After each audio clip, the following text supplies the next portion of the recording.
Good morning, fourth grade. I just wanted to show you something that I had this great idea and I said, oh, it will be fun to try this. So this week we're reading a story, some stories about folklore and about fairy tales and about a caw bird.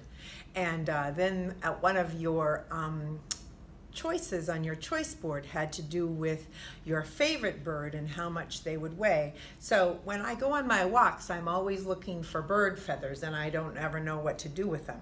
I live with a man who knows a lot about feathers, so I say, what feather is this? So this feather, cute little feather, this feather came from the underside of a pigeon, probably because my cat chased it. Okay. This feather came from a woodpecker, and I would have said it was the same feather, but if you look carefully you can see the shape is different and the coloring is different. This feather you'll recognize, some of you, because we have a lot of these. In fact, one ran right across the road in San Andreas this morning. These are turkey feathers, yeah? So it doesn't matter what kind of feather you find. If I were close to someone who had chickens, I would use some chicken feathers because they would be a very fun size. So I heard that you could paint with feathers. So the problem is some of you won't have tempera paint. Some of you could have craft paint. So I'm going to try both kinds of paint, and then if you really want to be brave, you might be able to try it with watercolor, but you would have to make like a mixture with your water and your watercolor, and then use your feather like it was a paintbrush.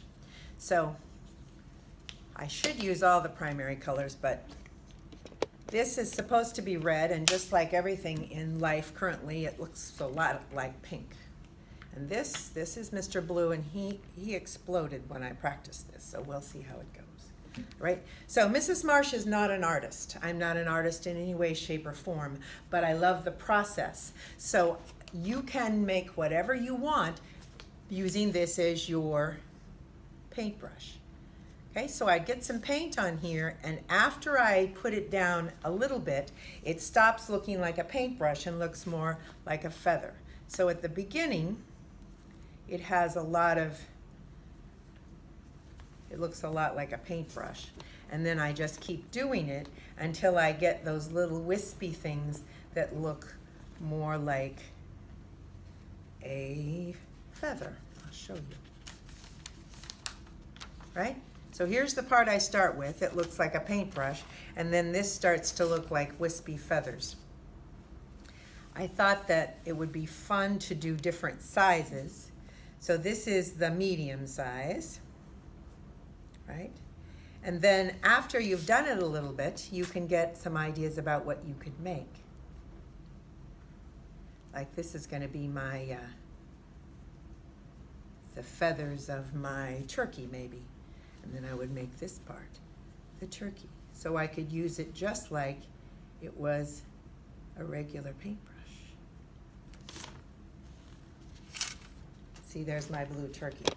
Remember, Mrs. Marsh is no artist. But I do have a lot of fun. So I'm going to take a different feather. Oh, I'm going to use Mr. Woodpecker. And then next I'm going to use the, I can't wait to use them turkey feathers. So this feather is more pointed at the end. Oh, I should do it on a different piece of paper, or I should use a different color so you can see the difference. So this looked to me like it should be the back of a dinosaur, right? Or it could be the teeth of a shark. So I could make that, and then I could use my feather like a regular paintbrush to make the rest of the dinosaur. Oh, maybe I can make some scary insects too.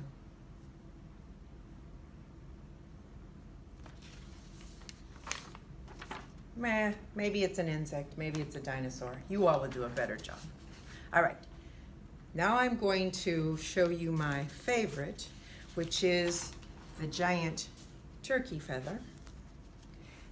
And after I've done these feathers, if I want to change the color, I just wash the feathers and I let them dry a little bit, because after they get wet, the little parts of the feather want to stick together. The feather wants to stick together. Oh, this is very dinosaur-like. I also thought it could look like the mountains. The best part about this feather is that you can see the difference between when you have a lot of paint on your brush and when you have a tiny bit of paint on your brush, right? So you can go a lot of places. You can re-add paint, or you could just do variations. So those are both tempera colors. And in order to give you other options, these are the colors that you can get that people buy for craft. So if you have a grown-up in your life who's a crafty person, they might have some of this craft paint. The craft paint tends to be thicker, but it works okay. So I didn't dilute it before. We'll see how it works this time. Hello, yellow. I didn't use the yellow at my house, and you can see why. Well, we'll just use the orange. Here's a cute little feather.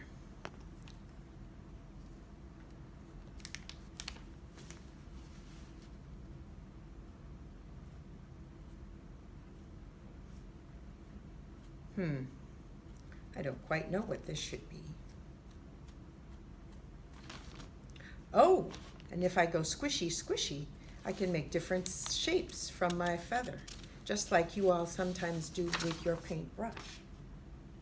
In order to make a design that looks more like what you're interested in, you could steal away to the bathroom and get some Q-tips, where then you could make some designs.